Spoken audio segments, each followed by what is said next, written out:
السلام عليكم ورحمة الله وبركاته.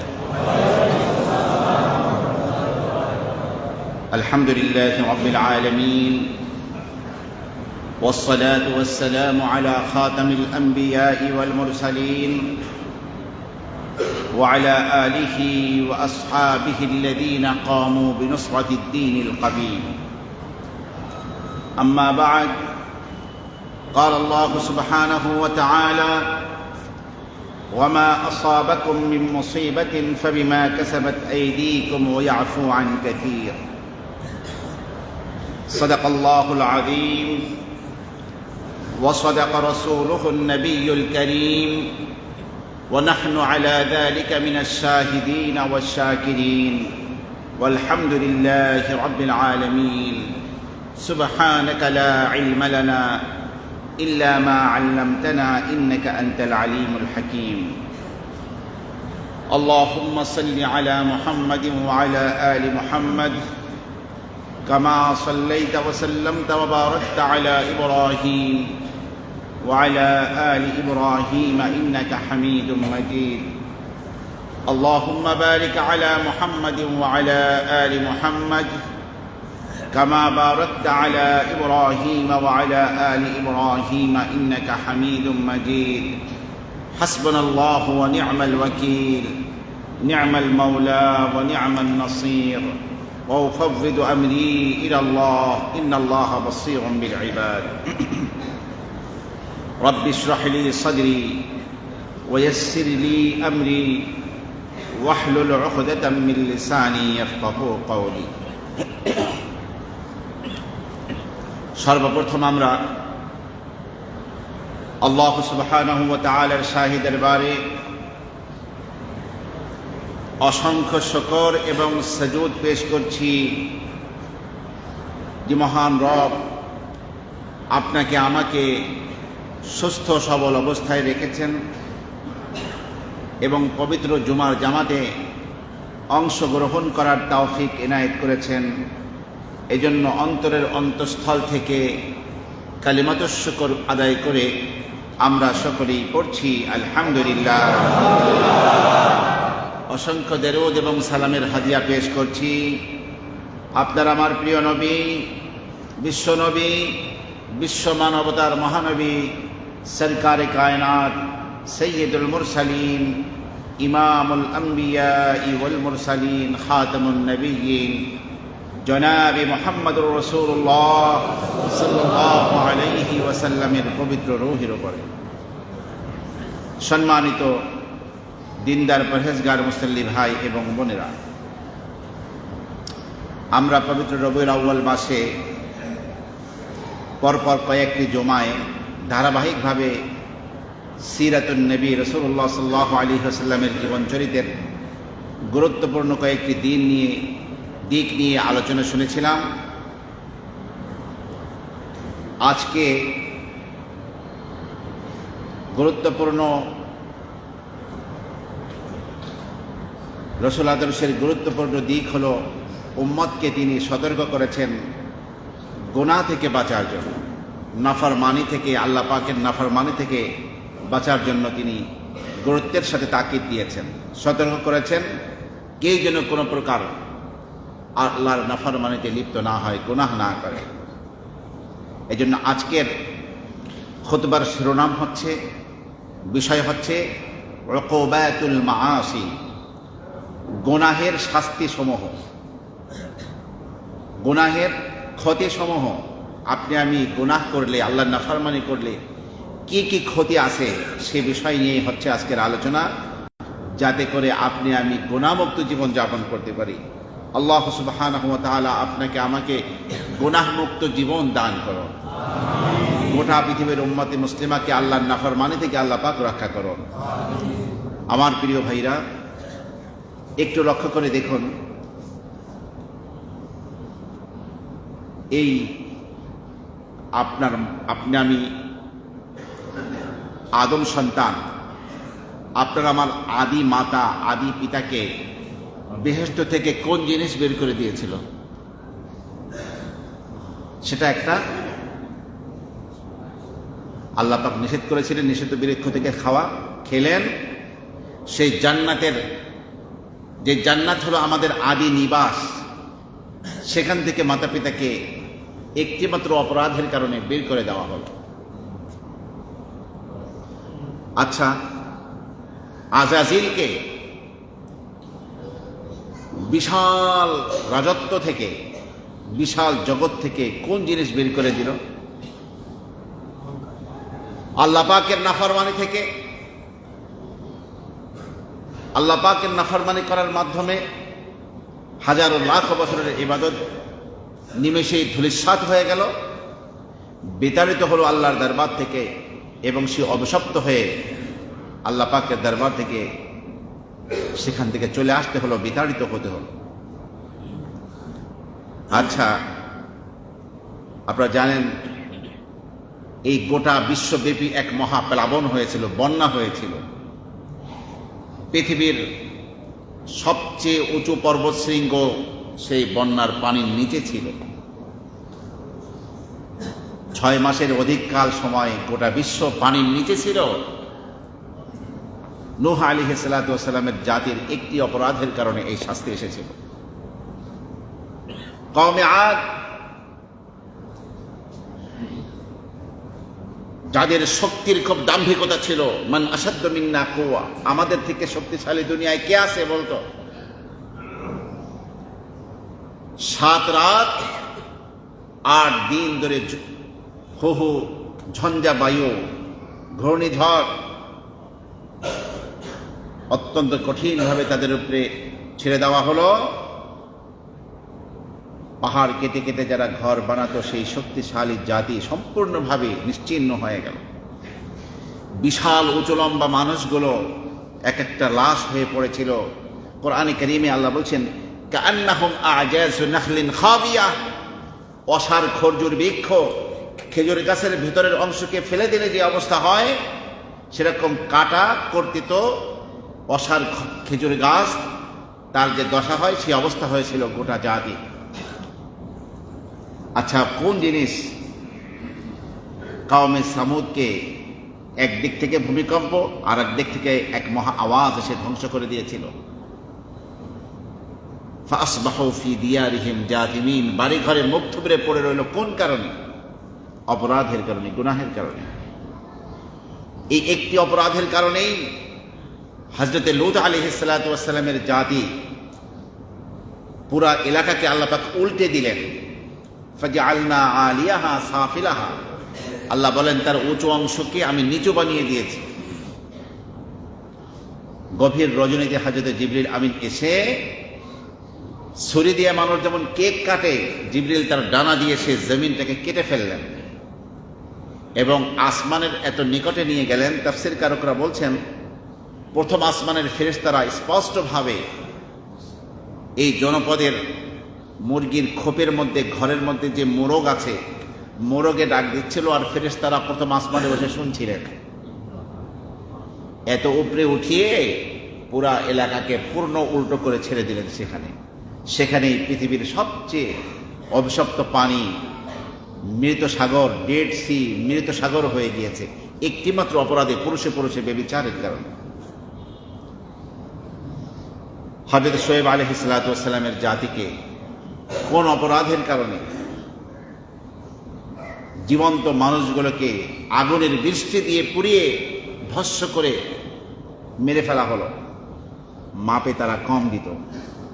এই কারণে আমার প্রিয় ভাইরা, ফিরআউনের জাতিকে লোহিত সাগরের অতল গহ্বরে ইঁদুরের মতো চুবনি দিয়ে মারা হলো। কি কারণে? অত্যন্ত নিষ্ঠুরভাবে জুলুম করত মানুষের উপরে। আমার প্রিয় ভাইরা, কারণকে পৃথিবীর সবচেয়ে বড় ধনাঢ্যশালী, বিত্তশালী ব্যক্তি,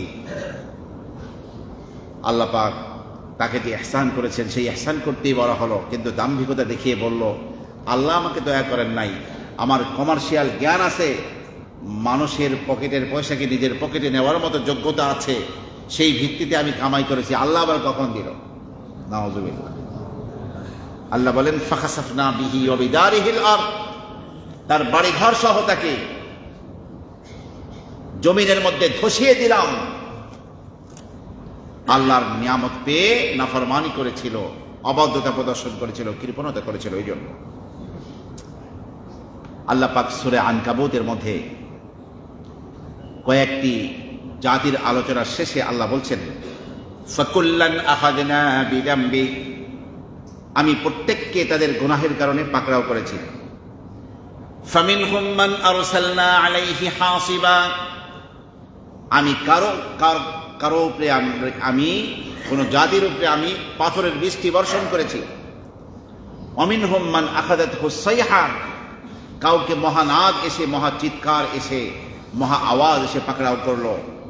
অমিনহুম মান খাসাফনা বিহিল আরদ, কাউকে ভূগর্ভে ধসিয়ে দিয়েছি। অমিনহুম মান আগরাকনা, কাউকে আমি পানিতে ডুবিয়ে দিয়েছি। আয়াতের শেষে আল্লাহ বলেন ওয়ামা কানাল্লাহু লিয়াজলিমাহুম, আল্লাহ তো এমনটি নন যে তিনি তাদের প্রতি জুলুম করে এমনটি করছেন। আল্লাহ পাক জুলুম করেননি। ওয়ালাকিন কানু আনফুসাহুম ইয়াজলিমুন, তারা নিজেদের উপরেই গুনাহের কারণে জুলুম করেছিল, সেই জুলুমের শাস্তি তারা পেয়ে গিয়েছে। আমার প্রিয় ভাইরা, এই যে শাস্তি দেওয়া কওমের কথা বলা হলো, এই শাস্তি কি তাদের শেষ হয়ে গেল না শাস্তি আরো আছে? এটা তো দুনিয়ার সামান্য শাস্তি। শরীরের মধ্যে রুহুটা ছিল, আযাব এসে রুহুটা বের করে দিল, ব্যাস। ওয়ালা আযাবুল আখিরাতি আশাদ্দু ওয়া আবকা, পরকালের শাস্তি এর চেয়ে অত্যন্ত মর্মদণ্ড, অত্যন্ত কঠিন, এবং সেটা চিরস্থায়ী শাস্তি। এ তো শুধু দুনিয়ার শাস্তি দিয়ে ধ্বংস করা হলো, আসল শাস্তি তো বাকি আছে। আমার প্রিয় ভাইরা, এই জন্য গুনাহ যখন পৃথিবীতে হয়ে যায়, তখন এই পৃথিবীতে বিভিন্ন ধরনের ফিতনা ও ফাসাদ, বিপদ বিপর্যয় এগুলো নেমে আসে। এই পানির মধ্যে কিছু বিপর্যয় আসে, এই বাতাসের মধ্যে আসে, ফলমূলের মধ্যে আসে, বাড়িঘরের মধ্যে আসে, এমনকি যে মানুষগুলো গুনাহ করছে, যারা গুনাহ করে নাই, নির্বিশেষে সকলের উপরেই শরীরের মধ্যেও আসে। এই জন্যই আল্লাহ পাক সূরা রুমের মধ্যে বলছেন যাহারাল ফাসাদু ফিল বাররি ওয়াল বাহরি বিমা কাসাবাত আইদিন নাস, জলে স্থলে যত বিপর্যয় ছড়িয়ে পড়ে এগুলো সব হচ্ছে মানুষের হাতের কামাই। লিউযিকাহুম বা'দাল্লাযী আমিলু, যা করেছে তার কিছু স্বাদ আল্লাহ পাক আস্বাদন করাতে চান। লাআল্লাহুম ইয়ারজিউন, আর যাতে করে তারা, বাকি যারা দুনিয়ায় আছে, তারা যেন ফিরে আসে, অন্যায় পথে গা ভাসিয়ে না দেয়। আমার প্রিয় ভাইরা, এখন দেখুন, বলবেন ফলমূলের মধ্যে আবার কি বিপর্যয়? ফলমূল, শস্য, খাদ্য খাবার, এই পৃথিবীর 800 কোটি মানুষ এই জমিনের মধ্যে শস্য বপন করছে, গাছগাছালি তৈরি হচ্ছে, ফসল তৈরি হচ্ছে, খাবার তৈরি হচ্ছে। কিন্তু অন্যায় দুনিয়ায় বেড়ে গেলে এই ফলমূল, শস্য, তরিতরকারি সব জায়গায় বিপর্যয় তৈরি হয়। ফল শুকিয়ে যায়, তারপরে ধানের মধ্যে চিটা হয়ে যায়, প্রত্যেকটি জায়গায় ফলমূল নষ্ট হয়ে যায়, তরিতরকারি খাদ্য খাবার নষ্ট হয়ে যায়। পানির মধ্যে বিপর্যয় কি? কখনো প্রচণ্ড গরম এসে পৃথিবীর মানুষকে কাবু করে ফেলে এবং পানিকে বন্ধ করে দেওয়া হয়, বৃষ্টি হয় না। কখনো এত পরিমাণ বৃষ্টি হয়, বাড়িঘর সব বৃষ্টির তোড়ে ভেসে যায়, রাস্তাঘাট ডুবে যায় এবং মানুষ সে বৃষ্টিকে বন্ধ করতে পারে না। কখনো পানি ভূগর্ভের অনেক নিচে, আল্লাহ পাক পৃথিবীর স্বাভাবিক নিজাম সৃষ্টি করার জন্য নদীর যেই স্তরে পানি থাকা দরকার, ভূগর্ভের যেই স্তরে পানি থাকা দরকার, সেই স্তরে স্বাভাবিক থাকলে দুনিয়া স্বাভাবিক থাকে। কিন্তু যখন আল্লাহ নাফরমানি বান্দাবান্দারি শুরু করে, তখন পানি তার স্বাভাবিক স্তরে থাকে না, পানি অনেক ভূগর্ভের নিচে চলে যায়। এরপরে পানির মধ্যে আর্সেনিক তৈরি হয়। টিউবওয়েল চাপা পানি কত সুমিষ্ট হওয়ার কথা, সেই পানির মধ্যে আর্সেনিক। পানির মধ্যে বিপদ, পানি খাওয়া যায় না। এই সব গাছ গাছালি শুকিয়ে যায় পানির অভাবে, বৃষ্টির অভাবে। শরীরের মধ্যে আযাব, নতুন নতুন রোগের উদ্ভব হয়। পৃথিবীতে ডায়াবেটিস নামে কোনো রোগ আগে ছিল না। উম্মুল আমরাজ, সমস্ত রোগের মা হয়ে গেছে এখন ডায়াবেটিস। ডায়াবেটিস হয়েছে তো অচিরেই কিডনি ক্ষতিগ্রস্ত করবে, চোখ ধরে ফেলবে, হার্ট খেয়ে ফেলবে, সমস্ত শরীরকে শুকিয়ে মেরে ফেলবে। অনিয়ন্ত্রিত জীবনযাপনের শাস্তি চলে আসলো, ডায়াবেটিস নামে একটা রোগ চলে আসলো। পুরুষে পুরুষে ব্যভিচারের জন্য পৃথিবীতে এসে গেল এইডস, রোগ প্রতিরোধ ক্ষমতা সব শেষ। একটা সর্দি হলো, সর্দি নিয়েই মরতে হবে, কোনো ঔষধে আর ভালো হবে না এইডস রোগীর, আর শরীরের প্রতিরোধ ক্ষমতা তার শেষ হয়ে গেল। এভাবে নিত্য নতুন রোগ। এই করোনা চলে গেল, আল্লাহ পাক মাফ করুন। এই করোনা নামে কোনো রোগ পৃথিবীতে আর কখনো মানুষ শোনেনি। গোটা পৃথিবীর যত মানুষ আক্রান্ত হয়েছে, সমস্ত করোনাগুলোকে একত্রিত করলে একটা হোমিওপ্যাথি শিশির মধ্যে রাখা যাবে, এত ছোট, দেখা যায় না। অথচ পৃথিবীর সমস্ত দাম্ভিক রাজা বাদশাদের সমস্ত মাতব্বরি খতম একটা রোগ দিয়ে, করোনা। শরীরের মধ্যে নানা রকম রোগ ব্যাধির উদ্ভব, পৃথিবীতে নতুন নতুন রোগ ব্যাধি সৃষ্টি, এটাও গুনাহের কারণে, আল্লাহর নাফরমানির কারণে। এই জমিনের মধ্যে যতগুলো বিপর্যয় আসে, ভূমিকম্প, ভূমিধস, ঘূর্ণিঝড়, টর্নেডো, অতিবৃষ্টি, অনাবৃষ্টি, যা কিছু হচ্ছে সব কিছুই হাজারো লাখ ইনসান মুহূর্তের মধ্যে পৃথিবী থেকে হারিয়ে যাচ্ছে, এটাও এই বিপর্যয় গুনাহের কারণেই। আমার প্রিয় ভাইরা, সমাজের মধ্যে বহু বিপর্যয় সৃষ্টি হচ্ছে গুনাহের কারণে। পরিবার ধ্বংস হয়ে যাচ্ছে, কথায় কথায় স্বামী স্ত্রীর মধ্যে ছাড়াছাড়ি। স্বামী স্ত্রীর মধ্যে ছাড়াছাড়ি হলে সবচেয়ে বিপর্যয় পড়ে, বিপদে পড়ে বাচ্চাগুলো। বাচ্চাগুলো কার হবে তখন? মায়ের হবে না বাবার হবে? তাদের মধ্যে দ্বন্দ্ব। বাচ্চাগুলোকে মানুষ করবে কে? এদেরকে পিছনে খরচ করবে কে? এদের স্বার্থগুলো কে দেখবে? কেউ থাকে না। আত্মহত্যার প্রবণতা সমাজের মধ্যে বেড়ে যায়।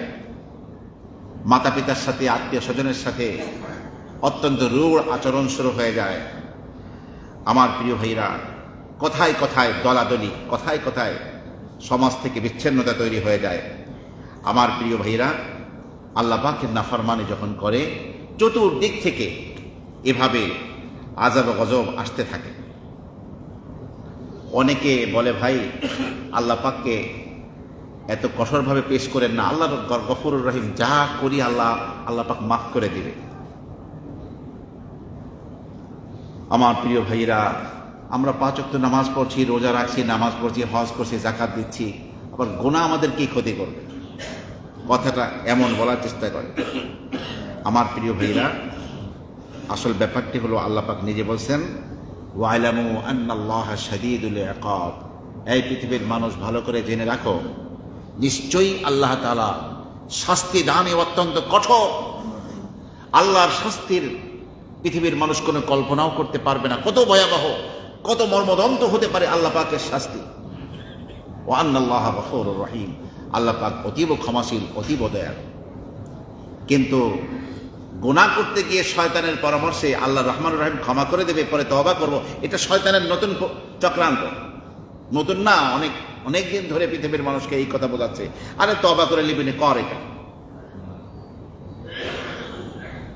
চতুর্দিকে টাকা পয়সার দরকার, ওই টাইমে একটা ঘুষের অফার এসেছে, তখন তার ঈমান নিয়ে টানাটানি বেঁধে যায়। শয়তান পরামর্শ দেয়, আরে তোর তো ছেলের স্কুলের বেতন দেওয়া হয় নাই, মেয়ের বিয়ে সাজাতে অনেক টাকা পয়সা লাগবে, 5 লাখ টাকার একটা অফার নিয়ে এলা, পরে তওবা করে লইস। কত মানুষ তো কত কিছু করলো, তুই মাত্র 5 লাখ টাকা নিবি, একটা বোঝায় দেয়। আহা আল্লাহ! তো এই জন্য আমাদেরকে গুনাহ করলে কি শাস্তি, এই কথাগুলো আমাদের জেহেনে যদি থাকে, সামনে থাকে, তাহলে গুনাহ থেকে বাঁচা আমাদের জন্য সহজ হয়ে যাবে। এই জন্য আসুন, শেখুল ইসলাম ইবনে তাইমিয়ার ছাত্র আল্লামা হাফেজ ইবনুল কাইয়িম আল জাওজিয়া তিনি বলছেন, কেউ যখন আল্লাহ পাকের কোনো নাফরমানি করে,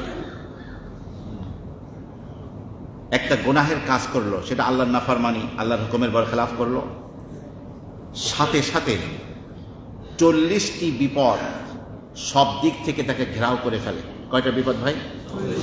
সবাই বলেন কয়টা? দিনের মধ্যে আমরা বসিয়ে রাখি। আমিও আমার নিজেকে বলছি, আমিও যেন বসাতে পারি যে নাফরমানি করবা তো আল্লাহ পাকের 40টি বিপদ তোমাকে ঘেরাও করে ফেলবে।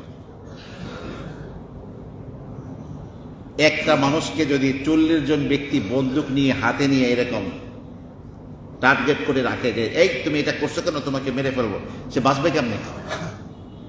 কোনো দিক থেকে পালাতে পারবে না। একজন মানুষ, একজন বিপদ 40টা চতুর্দিক থেকে। সেই 40টি বিপদের মধ্যে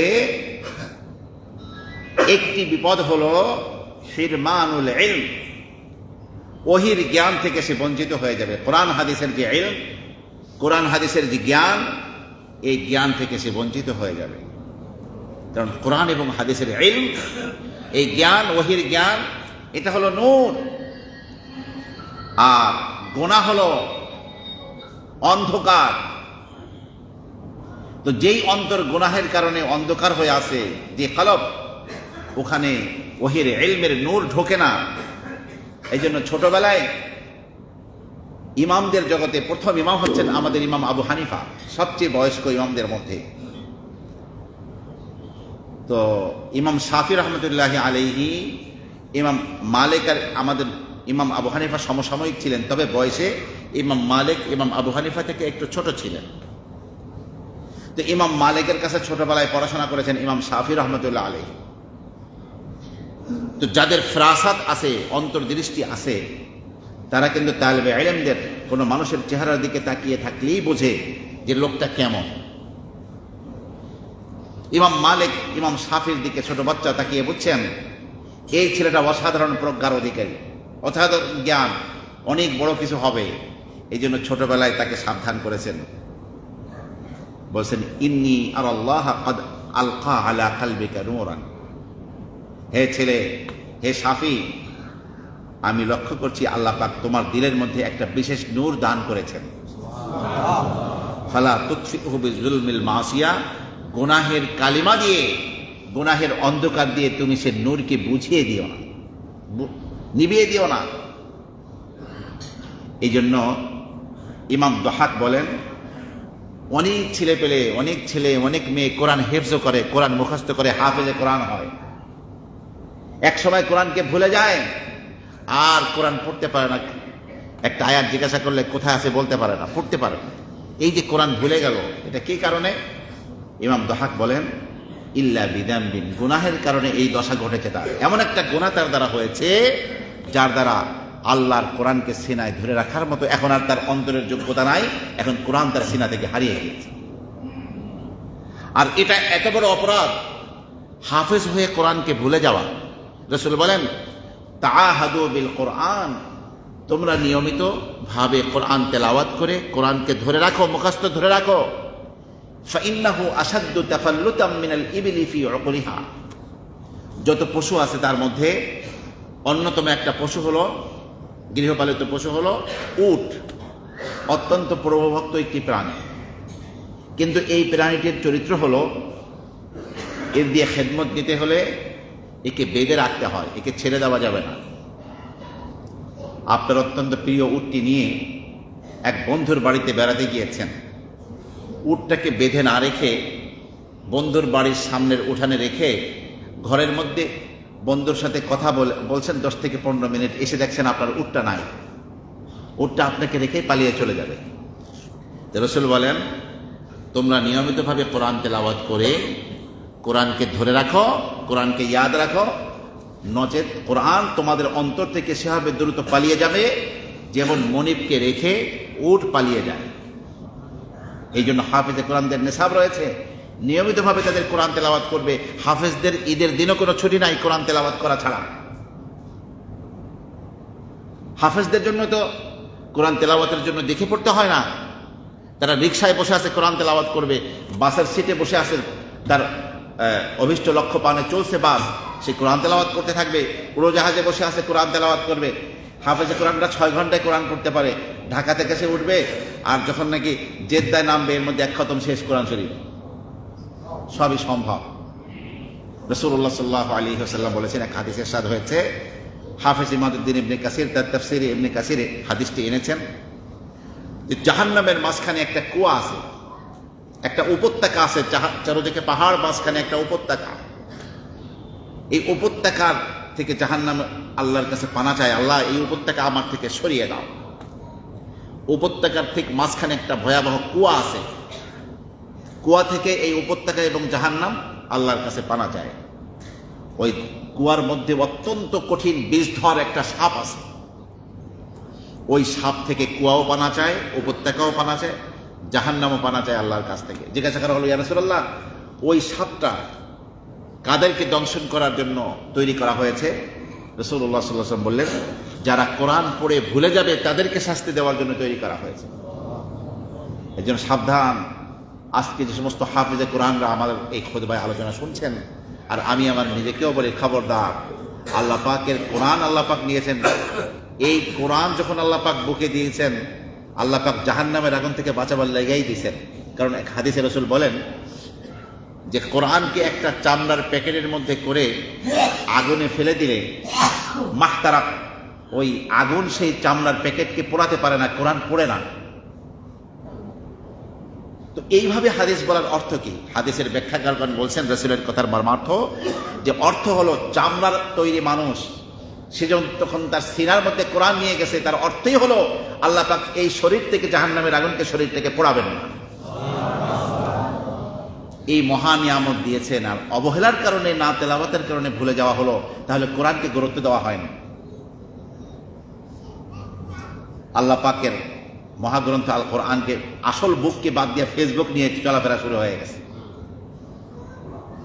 অনেকেই রমজান মাসে তারাই পড়ার জন্য এরম করে করে খালি পড়ে, সারা বছর কোরআনের সাথে সম্পর্ক নাই। না ভাইরা আমার, নিয়মিতভাবে কোরআনে কারীমকে তেলাওয়াত করতে হবে। পারলে সাহাবা বলা জিন্দেগি 7 দিনে 1 খতম এভাবে কোরআন পড়তে হবে।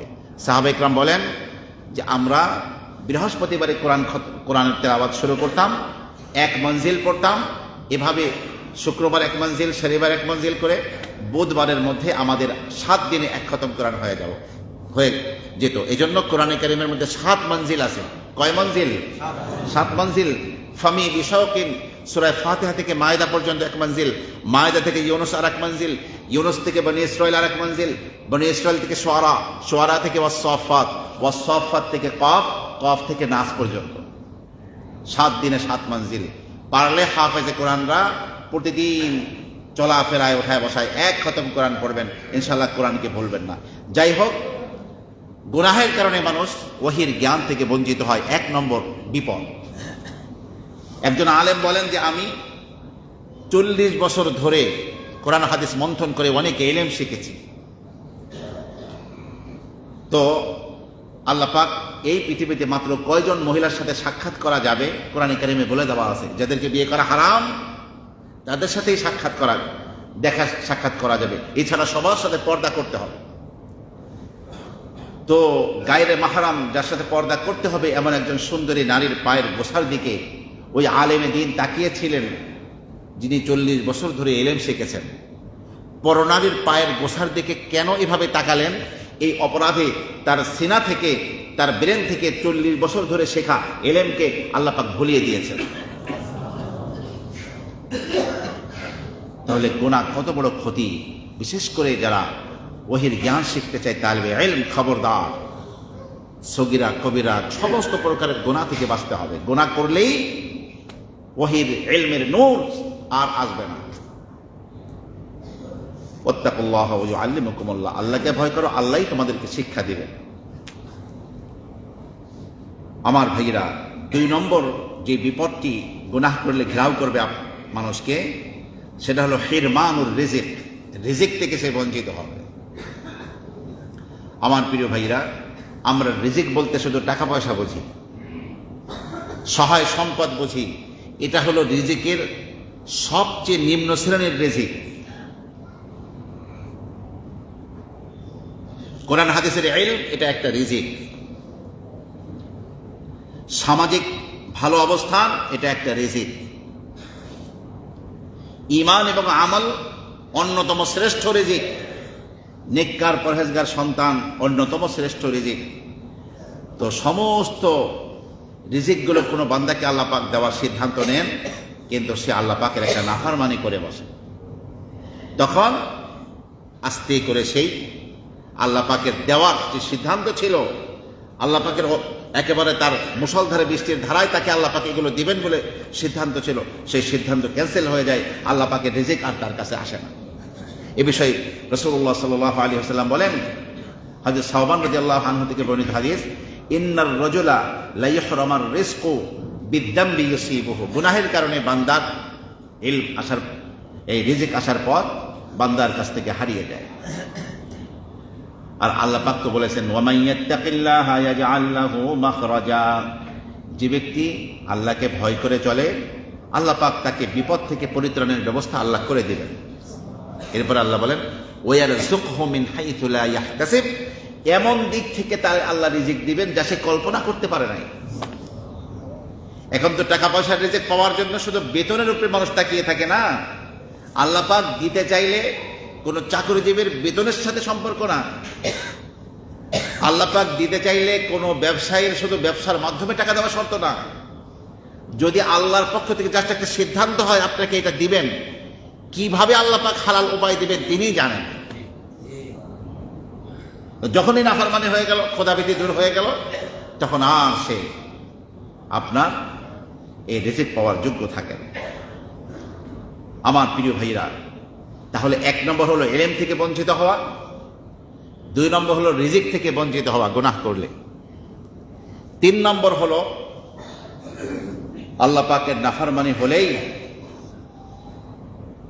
অন্তরের মধ্যে একটা শূন্যতা তৈরি হবে, যেই শূন্যতা হাজারো কোটি টাকা দিয়েও পূর্ণ হবে না। সহায় সম্পদের ভিড়, সমস্ত শান্তির সমস্ত আসবাব আপনার চতুর্পাশে থাকবে, কিন্তু আসল প্রকৃত শান্তি থাকবে না। দিলের মধ্যে মনে হবে যে আমার কি যেন নাই। এক শূন্যতা তার দিলকে এসে গ্রেফতার করে। আমার প্রিয় ভাইরা, পৃথিবীর সবচেয়ে বিত্তশালী লোকের কাছে জিজ্ঞাসা করেন সে শান্তি পাইছে কিনা। শান্তি তো দূরের কথা, প্রতিদিন ট্যাবলেট খেয়ে তাকে ঘুমোতে হয়। টাকা পয়সা আর শান্তি কিন্তু এক জিনিস নয়। টাকা দিয়ে খাট কেনা যায়, কিন্তু ঘুম কেনা যায় না। টাকা দিয়ে বাড়িঘর কেনা যায়, কিন্তু শান্তি কেনা যায় না। শান্তির মালিক কে? আল্লাহকে যখন বান্দা পাওয়ার জন্য চেষ্টা করে না, রবের সামনে মাথা নত করে না, শান্তির উপকরণ চতুর্পাশে থাকলেও সে শান্তি পায় না। দিলের শূন্যতা তার মধ্যে থেকে যায়। এই জন্য দেখবেন একজন বান্দা যখন আল্লাহ থেকে দূরে সরে গিয়েছিল, গুনাহের সাগরে নিমজ্জিত ছিল, যখনই সে আল্লাহর দিকে আসা শুরু করে, দিলের মধ্যে শান্তিও আসা শুরু করে দেয়। পূর্ণাঙ্গ হেদায়েতের উপরে যখন আসবে, তখন সে বলবে, আরে আগের চেয়ে তো এখন আমার সম্পদ খুব বাড়ে নাই, কিন্তু দিলের মধ্যে এই শান্তি কিভাবে আসলো? সে নিজে আশ্চর্য হয়ে যাবে। শান্তির মালিক থেকে দূরে সরে গিয়ে কখনো শান্তি পাওয়া যায় না। একটা মায়ের বুকে বড় হয় যে শিশুটি, ওই শিশুটি বুঝে আমার পৃথিবীর সমস্ত সুখ স্বাচ্ছন্দ্যের ব্যাপার হলো আমার মায়ের কাছে। ওই ছোট্ট দুগ্ধপোষ্য শিশু মায়ের থেকে যেই পরিমাণ দূরে থাকবে, ওই পরিমাণ তার অশান্তি। যত বেশি মায়ের নিকটবর্তী হবে তার জন্য শান্তি। আর যত মায়ের বুকের সাথে যদি লেগে থাকে, এর চেয়ে শান্তি একটা বাচ্চার জীবনে আর হতেই পারে না। এই মাকে সৃষ্টি করেছেন কে? আল্লাহ সুবহানাহু ওয়া তাআলা। বাবাকে সৃষ্টি করেছেন কে? তাদের দিলের মধ্যে আপনার আমার জন্য মায়া মহব্বত কে দিয়েছেন? তো সেই আল্লাহ থেকে দূরে সরে আমরা শান্তি কি করে খুঁজি? আমরা কি করে শান্তি পাব? ওই শান্তি হলো জান্নাতের নিয়ামত। এই জন্য শেখুল ইসলাম ইবনে তাইমিয়া বলেন, যারা দুনিয়ার জান্নাতে প্রবেশ করে নাই, তারা পরকালের জান্নাতেও প্রবেশ করতে পারবে না। দুনিয়ার জান্নাত কি? প্রতিটি মুহূর্ত আল্লাহ পাকের সন্তুষ্টিকে সামনে রেখে চলে, কখনো আল্লাহর নাফরমানি করে না।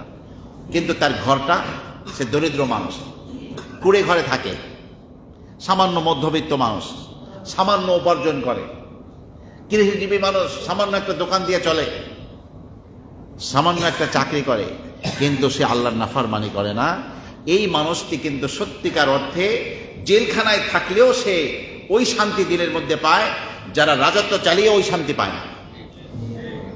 এইটা হলো জান্নাতের দুনিয়া। এই জান্নাতের দুনিয়ার জান্নাতে যে ব্যক্তি প্রবেশ করে নাই, শেখুল ইসলাম ইবনে তাইমিয়া বলেন যে আখিরাতের অনন্তকালের সেই জান্নাত, আসল জান্নাত সে ব্যক্তি লাভ করতে পারবে না। এই জন্য যদি এই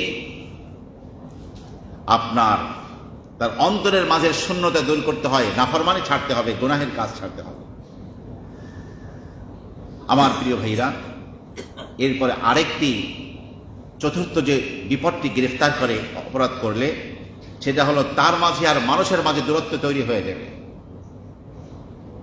আপনজন তার উপরে বেজার, এমনকি তার জীবন সঙ্গিনী স্ত্রী আর স্ত্রীর জন্য স্বামী একই সাথে জীবনযাপন করছে, একই ছাদের নিচে দুটি মানুষ, কিন্তু তাদের পরস্পর মিলঝোল ভালো নাই। কথায় কথায় ভুল বোঝাবুঝি, কথায় কথায় ঝগড়া বিবাদ, কথায় কথায় ছাড়াছাড়ির হুমকি, মানে জীবনটা একটা মহা বিপদের সাগরে নিমজ্জিত। সে শিক্ষক, তার ছাত্রছাত্রী তার কথা শোনে না। সে বাবা, সে মা, ছেলে মেয়ে তার কথা শোনে না। সে একটা অফিসের বস, তার অধীনস্থ অফিসার কর্মচারী তার কথা মতো চলাফেরা করে না। আমার প্রিয় ভাইরা, যদি এমনটি কারো জীবনে দেখা যায়, তাহলে অন্য কোনো কারণ না খুঁজে নিজের অপরাধটি খুঁজতে হবে যে কেন এমনটি হচ্ছে। এক বুজুর্গ বলেন, আমি জুমার নামাজ পড়তে যাচ্ছি মসজিদে, হঠাৎ করে আমার জুতার স্যান্ডেলটা ছিঁড়ে গেল। সেটা ঠিকঠাক করতে করতে আমার প্রায় ঘন্টাখানেক সময় লেগে গেল। হঠাৎ করে চিন্তা করে দেখলাম যে এই টাইমে জুতার ফিতা কেন ছিঁড়ল? আমার তো আগে ভাগে মসজিদে প্রথম কাতারে আসার কথা। তখন চিন্তা করে দেখলাম যে জুমার দিনে একটা সুন্নাত গোসল আছে, বিশেষভাবে খুব সুন্দর করে ভালো করে গোসল করে আসতে হয়। আজকে সেই গোসল না করে শুধুমাত্র উজু করেই আমি মসজিদে গিয়েছি। এই অপরাধে আমার স্যান্ডেলের ফিতা ছিঁড়ে গেছে, যার কারণে 1 ঘন্টা সময় নষ্ট হয়েছে। এই জন্য যত দিকের যত বিষয়, যত বিপদ হয়ে থাকে, এই বিপদগুলোর কারণ খুঁজতে গেলে দেখা যাবে আপনার আমারই এমন কোন একটা অপরাধ তৈরি হয়েছে যেই কারণে বিপদটা আসছে। এই জন্য ওই অপরাধ ছেড়ে দেয়, বিপদ দূর হয়ে যাবে। কুয়ার মধ্যে মরা জানোয়ার রেখে কুয়ার পানি সিঞ্চন করলে কুয়ার কখনো গন্ধ দূর হবে না, পানি ভালো আসবে না। পানি দূর করতে হলে, পানির ভালো পানি আনতে হলে আগে কি করতে হবে? আগে সেই মৃত পচা প্রাণীটি উঠাতে হবে, তারপরে পানি কত ডোল উঠাতে হবে, তারপরে গিয়ে আস্তে আস্তে ভালো পানি আশা করা যাবে। ওর মধ্যে সেই পচা প্রাণী রেখে, মৃত প্রাণী রেখে আমরা যদি পরিষ্কার হতে চাই, সে পরিষ্কার হবে না, গুনাহ ছাড়তে হবে। আমার প্রিয় ভাইরা, পঞ্চম বিপদ হলো তাসিরু উমুরিহি আলাইহি। যে ব্যক্তি গুনাহ করে, দুনিয়ার সমস্ত কর্মকাণ্ড তার জন্য কঠিন হয়ে যায়। কঠিন হওয়ার অর্থ কি? সামান্য একটা কাজ অনায়াসেই ওই কাজটা হয়ে যাওয়ার কথা, কিন্তু 8-10 জায়গায় গেছে, কাজটা হচ্ছে না। বড় পরেশানি, যেটা ধরে সেটাই স্বর্ণ ধরলেও মনে হয় ছাই হয়ে যাচ্ছে। আমার প্রিয় ভাইয়েরা, কাজগুলো কঠিন হয় কেন? যেই জগৎ থেকে সহজ বানাবার কথা ছিল, সেই জগৎকে তো আমি অসন্তুষ্ট করে ফেলেছি, রবকে অসন্তুষ্ট করে ফেলেছি। এই জন্য দুনিয়া আখিরাত সবই কঠিন হয়ে যাবে, খোদা না করো। রবের নাফরমানি ছাড়লে সব কাজ চাওয়ার আগে সহজ হয়ে যাবে, আল্লাহ সহজ করে দিবেন। আমার প্রিয় ভাইরা, যে ব্যক্তি গুনাহের কাজ করে, তার দিলের মধ্যে বাস্তবেই একটা অন্ধকার ছেয়ে যায়, অন্ধকারাচ্ছন্নতা ছেয়ে যায়, একটা অন্ধকার ভাব দিলের মধ্যে আসে এবং সে এটা অনুভব করে। রাসূলুল্লাহ সাল্লাল্লাহু আলাইহি ওয়াসাল্লাম বলেন, বান্দা যখন গুনাহ করে, আস্তে করে তার হৃদয়ে একটা কালো স্পট, একটা কালো দাগ পড়ে যায়, কিন্তু সে তওবা ইস্তেগফার করে ওই দাগটা উঠায় নাই, আর একটা গুনাহ করেছে। তাহলে একটা দাগ ছিল, আর একটা গুনাহ করার কারণে কি হলো? কয়টা দাগ হলো? 2টি। এরকম করতে করতে তওবা ইস্তেগফার নাই, শুধু গুনার পরে গুনাহ করতে করতে গোটা কলবটা স্পট পড়ে পড়ে কালো হয়ে গেছে। এই কালো অন্তঃকরণ যার হয়ে গেছে, ভালো কথা তার জন্য ভালো লাগে না, কোনো ওয়াজে তাকে ধরে না, কোনো কথা শুনলে চোখে পানি আসে না, দিল পাথর হয়ে গেছে। কোরআনে হাকিমে এই কথাকে এভাবে বলা হয়েছে, কাল্লা বাল রানা আলা কুলুবিহিম মা কানু ইয়াকসিবুন, তাদের গুনাহের কারণে তাদের অন্তরের মধ্যে জং পড়ে গিয়েছে। গুনাহ করলেই অন্তরে জং পড়ে যায়। ওই অন্তর দিয়ে আল্লাহর ভালোবাসা, আল্লাহকে ভালোবাসা যায় না।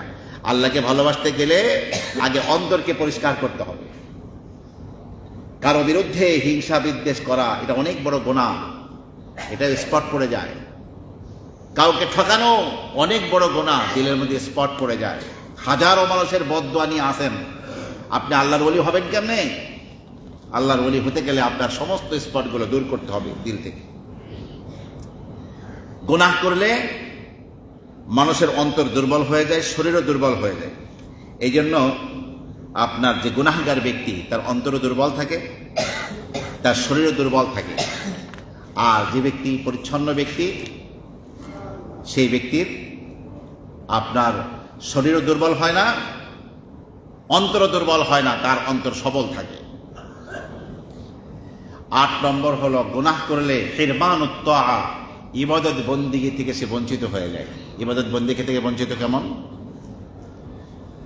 হযরত ইমাম আবু হানিফা রহমতুল্লাহি আলাইহির সমসাময়িক আলেম সুফিয়ান সাউরি রহমতুল্লাহি আলাইহি মসজিদে কোন পা দিয়ে প্রবেশ করতে হয় বলুন তো? ডান পা। বিসমিল্লাহ ওয়াসসালাতু ওয়াসসালামু আলা রাসূলিল্লাহ আল্লাহুম্মা ইফতাহ লি আবওয়াব রাহমাতিক, এটা বলে মসজিদে প্রবেশ করতে হয়। মসজিদ থেকে বের হওয়ার সময় বাম পা দিয়ে বিসমিল্লাহ ওয়াসসালাতু ওয়াসসালামু আলা রাসূলিল্লাহ আল্লাহুম্মা ইন্নী আসআলুকা মিন ফাদলি। তো সুফিয়ান সাউরি কোনো ইলমি ব্যাপারে খুবই চিন্তাক্লিষ্ট ছিলেন। মসজিদে প্রবেশের সময় ডান পার স্থলে বাম পা দিয়ে মসজিদে ঢুকেছেন। সাথে সাথে আসমান থেকে আওয়াজ আসতেছে, তিনি শুনছেন, ইয়া সাউরি, এ আমার বলদ, আমার ঘরে প্রবেশ করতে কি বাম পা দিয়ে ঢুকতে হয়? তুমি বাম পা দিয়ে কেন ঢুকছো? সুফিয়ান সাউরি গায়েবের সে আওয়াজ শুনেছেন। আওয়াজ শোনার পরে তিনি জীবনে তওবা করেছেন, কখনো রবের ঘরে বাম পা দিয়ে ঢুকবেন না। কিন্তু আল্লাহ পাক যে আদর করে বলছেন সাউরি আমার বলদ, আরবিতে বাকারাতুন মানে গাভী, আর সাউরন মানে হলো বলদ। সাউরি মানে আমার বলদ। সুফিয়ান তার নামের শেষে সাউরি বসিয়ে রেখেছেন নামের সাথে। কত বড় আল্লাহর প্রিয় বান্দা হলে এমনটি ঘটতে পারে। সেই সুফিয়ান সাউরি রহমতুল্লাহি আলাইহি বলেন, 5 মাস যাবত আমি তাহাজ্জুদের নামাজের এই ফজিলত থেকে বঞ্চিত রয়েছে, তাহাজ্জুদ পড়তে পারি না। আগে ভাগে ঘুমিয়েছি, ওজুর পানি রেডি রেখেছি, যায় নামাজ প্রস্তুত, কিন্তু আমি হয় উঠতে পারি নাই, অথবা উঠলে মাথা ঘুরিয়েছে, শরীর খারাপ লেগেছে, কোনোভাবে দাঁড়িয়ে নামাজ পড়ব সেই তৌফিক হয় নাই। একটা গুনাহের কারণে এই কাজটি হয়ে গেছে। এখন প্রশ্ন হলো, জগৎ বিখ্যাত ইমাম, জগৎ বিখ্যাত আলিম, জগৎ বিখ্যাত আল্লাহর ওলি, তিনি আবার কি গুনাহের কাজ করতে পারেন? পরে অনেকে জিজ্ঞাসা করলো, হযরত আপনার কাছে কোন কাজটি গুনাহ মনে হয়েছে, বা কোন কারণে এটা হয়েছে বলে আপনি মনে করছেন? তিনি বলেন, মসজিদের কোনায় বসে এক আল্লাহর বান্দা দোয়া করছিল, আল্লাহর কাছে কিছু চাচ্ছিল। সে ইখলাসের সাথেই, একনিষ্ঠার সাথেই আল্লাহর কাছে দোয়া করে চলছিল। কিন্তু আমি ভাবলাম, লোকটি এই কাজটা ঘরের মধ্যে দরজা বন্ধ করে নিজের ঘরে গিয়ে করতে পারতো, সকলকে দেখাবার জন্য রিয়া হিসাবে হয়তো করছে। এই যে একজন মুসলমানের ব্যাপারে খারাপ ধারণা আসলো, এই অপরাধে 5 মাস যাবৎ তাহাজ্জুদের ইবাদত থেকে আমি বঞ্চিত হয়েছি। এই জন্য গুনাহটা কি করে? ইবাদতের সুযোগ থেকে বঞ্চিত করে দেয়। এই জন্য ইব্রাহিম বিন আদহাম বালখের বাদশা ছিলেন, পরবর্তীতে জগৎ বিখ্যাত আল্লাহর ওলি হয়েছিলেন। ওনাকে জিজ্ঞাসা করা হলো যে ব্যাপার কি, আমরা তাহাজ্জুদ পড়তে পারি না? তখন তিনি বললেন যে দিনের বেলা যে গুনাহ করো, ওই গুনাহই তোমাদেরকে রাতের আধারে তাহাজ্জুদ পড়তে বাধা দেয়, তাহাজ্জুদ পড়তে দেয় না। কারণ 5 ওয়াক্ত নামাজের আজান দেয় মুয়াজ্জিন সাহেব, আর তাহাজ্জুদের আজান স্বয়ং আল্লাহ পাকে নিজেই দেন। কেউ আসো, এই আরামের ঘুম ত্যাগ করে আমি রবের সামনে দাঁড়িয়ে 2 রাকাত নামাজ পড়বে আছে কেউ? আছে কেউ ইস্তেগফার করবে, তওবা করবে? আছে কেউ রিজিক চাবে? আল্লাহর পক্ষ থেকে ডাকা শুরু হয়, তাহাজ্জুদের আযান আল্লাহই দিতে থাকেন। আমার কাছে একটা কিতাব সম্ভবত মক্কা মুকাররমা বাবা মদিনা থেকে এনেছি, রুহবানুল লাইল, 2 খণ্ডে তাহাজ্জুদের কিতাব। পৃথিবীতে কেউ তাহাজ্জুদ ছাড়া আল্লাহর ওলি হতে পারে না। শেষ রাতের আরামের ঘুম ঘুমাতেও থাকবে আর সে আল্লাহর ওলি হয়ে যাবে, এতটা সহজ না। আরামের বিছানা থেকে পৃষ্ঠদেশকে আলাদা করতেই হবে। আর সেই মৌসুম কিন্তু এখন শুরু হয়ে যাচ্ছে। আশ্বিন মাসের প্রায় অর্ধেকের বেশি হয়ে গেছে না? এখন আস্তে আস্তে রাত বড় হয়ে যাচ্ছে, দিন ছোট হয়ে যাচ্ছে। এখন কিন্তু তাহাজ্জুদে ওঠা খুব সহজ। কোনো ক্রমেই আমাদের ঘরের বাতি রাত্র 10টার পরে জ্বলবে না, পরিবারের প্রতিটি সদস্য ঘুমিয়ে থাকবে। যদি এমনটি করা হয় তাহলে দেখা যাবে যে 4:45টায় ফজর শুরু হয়, 4টার সময় উঠলেও আপনি ইস্তেঞ্জা ওযু করে 8 রাকাত তাহাজ্জুদ পড়তে পারবেন। কিন্তু বাহ্যিক উপকরণের চেয়েও বড় উপকরণ হলো দিনের বেলা গুনাহ থেকে বাঁচতে হবে। দিনের বেলা যে ব্যক্তি গুনাহ থেকে বাঁচবে, রাতের বেলা সেই ব্যক্তি তাহাজ্জুদ পড়ার সুযোগ লাভ করবে।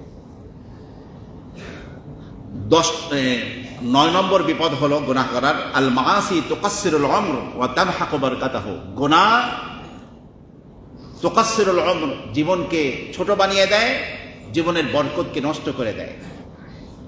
যারা ইবাদত বন্দেগী করেন, আল্লাহর নাফরমানি থেকে বাঁচেন, তারা জীবনে অল্প সময় অনেক বড় বড় কাজ আঞ্জাম দিয়ে ফেলেন, অনেক বিশাল বিশাল কাজ করে ফেলেন।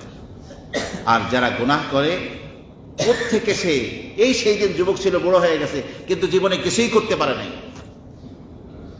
দেশ ও জাতির জন্য, রাষ্ট্রের জন্য সদকায়ে জারিয়া হিসেবে কোনো কাজ রেখে যাবে এবং সে বড় কোনো কিছু আল্লাহর কাছে পাওয়ার মতো কোনো কিছু রেখে যেতে পারে না। জীবনে কোনো কিছুই তার দ্বারা হয় না। এভাবে শৈশব থেকে কৈশোর থেকে তারুণ্য থেকে যৌবন থেকে প্রৌঢ়ত্ব, এই বিরুদ্ধ হয়ে মরে চলে গেল, কিছুই হয় না তাদের দ্বারা। আর হাফেজ আপনার আব্দুর রহমান ইবনুল জাওজি রহমতুল্লাহ আলাইহি, তিনি সেই জামানায় কলম দিয়ে লেখা হতো। তো কলম দিয়ে লিখলে এক পর্যায়ে কালের মধ্যে চুবিয়ে চুবিয়ে লিখতে হতো। কলমের আর লেখা যায় না, নতুন কলম দরকার, নতুন কলম আনা হতো। এরকম করতে করতে ওনার লেখনের যে কলমগুলো জমা করে রেখে ছেলে মেয়েকে বলেছিলেন মৃত্যুর আগে যে আমাকে যখন গোসল দিবা বড়ই পাতার পানি দিয়ে মৃত্যুর পরে, এই কলম দিয়েই লাকড়ি বানাবা, এটা জ্বালিয়ে কি করবা, বড়ই পাতার পানি গরম করবা।